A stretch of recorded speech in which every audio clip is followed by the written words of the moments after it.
The Indian compact SUV market can now be divided into two segments.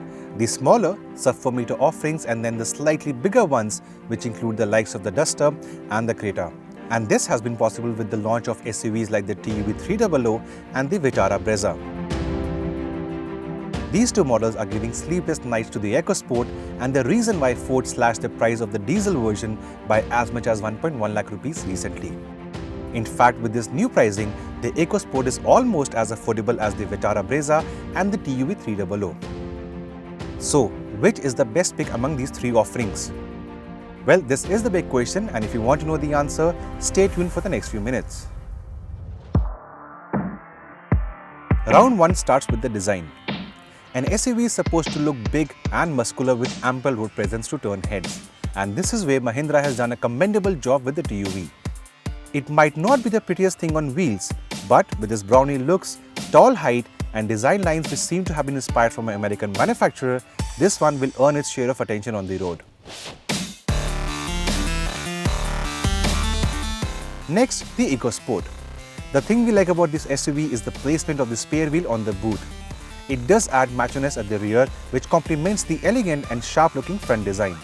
In fact, even after 4 years, it still looks fresh and can announce your arrival smartly. And finally, the Brezza. In front of the TUV and the EcoSport, the Vitara Brezza certainly does not look like an SUV but a grown-up hatchback. In fact, it is only 20 mm taller than the company's own Ritz.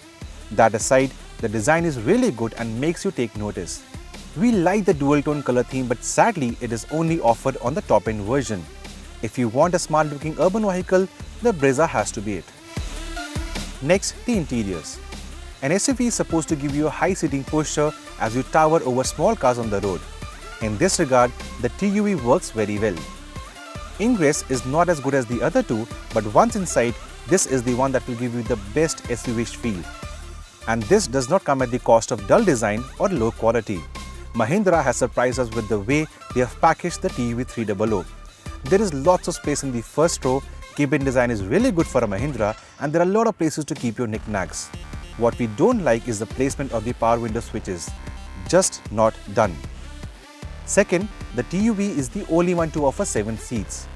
You get 2 jump seats at the back, but this also compromises the second row space, which is not as good as the Brezzas.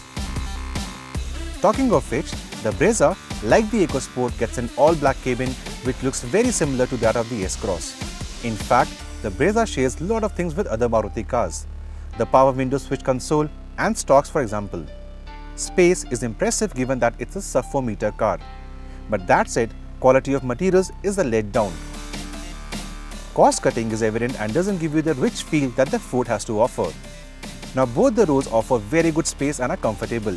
You can also flip down the second row in various forms to liberate a lot of space for your luggage, something that others do not offer. The EcoSport has the safest cabin here.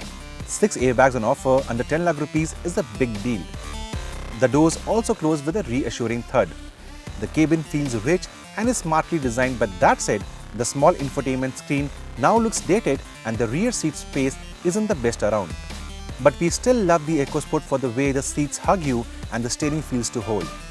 The thick A-pillar though hampers visibility to an extent, and the rear seat passengers don't get the same airy feel like the other two cars.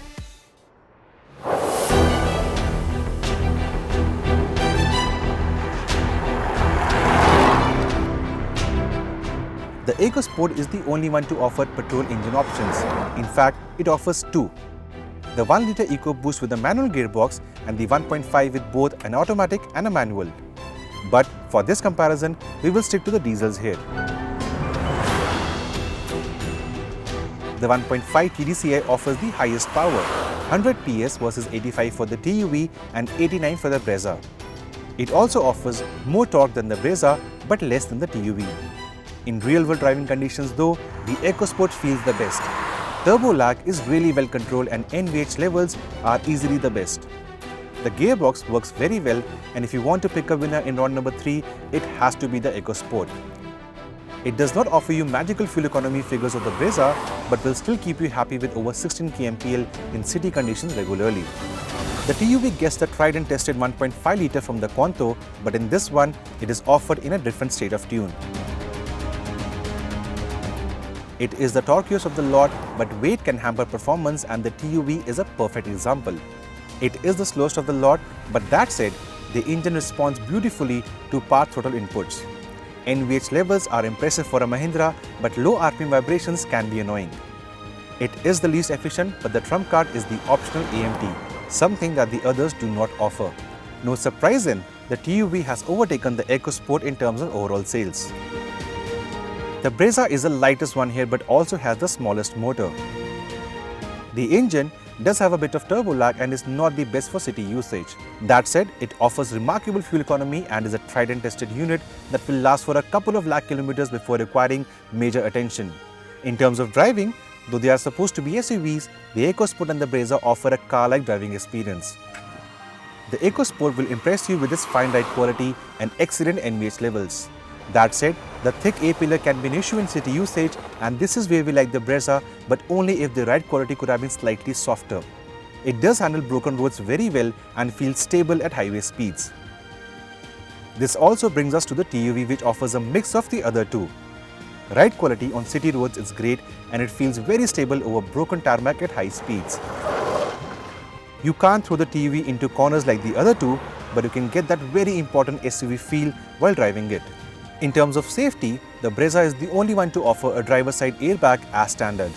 ABS and co-driver airbag are optional even on the base version.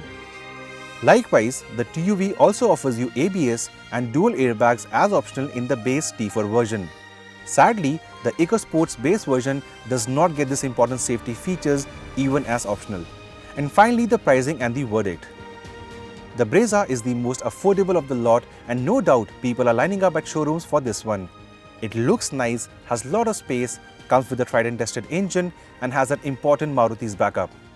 But it has its own share of shortcomings. The firm ride, quality of materials, lack of dual tone option on the lower versions, and the size. It simply does not look big enough. The TUV is a commendable product from Mahindra and does the perfect job of giving an owner a mini SUV feel. The high seating posture, great visibility, robust suspension, lots of torque and a very important optional AMT gearbox. It's priced right too, with the base version costing just 10,000 rupees more than the base Brezza. It may not be the best everyday urban companion, but it will do just fine for city and highway usage and of course for semi-urban drives. This Mahindra has really impressed us. And finally, the EcoSport. Within days of the Brezza's launch, Ford dropped the diesel range pricing by over a lakh. In fact, the base EcoSport is priced just 30,000 rupees more than the base Brezza and offers you a bigger engine, better performance, better ride quality, a quieter and a richer cabin, and a bigger boot as well. At this price point, it is very difficult to ignore the EcoSport. And even if you don't want the diesel EcoSport, it is the only one to offer you not one but two petrol motors. It is hard not to pick the EcoSport as a winner here.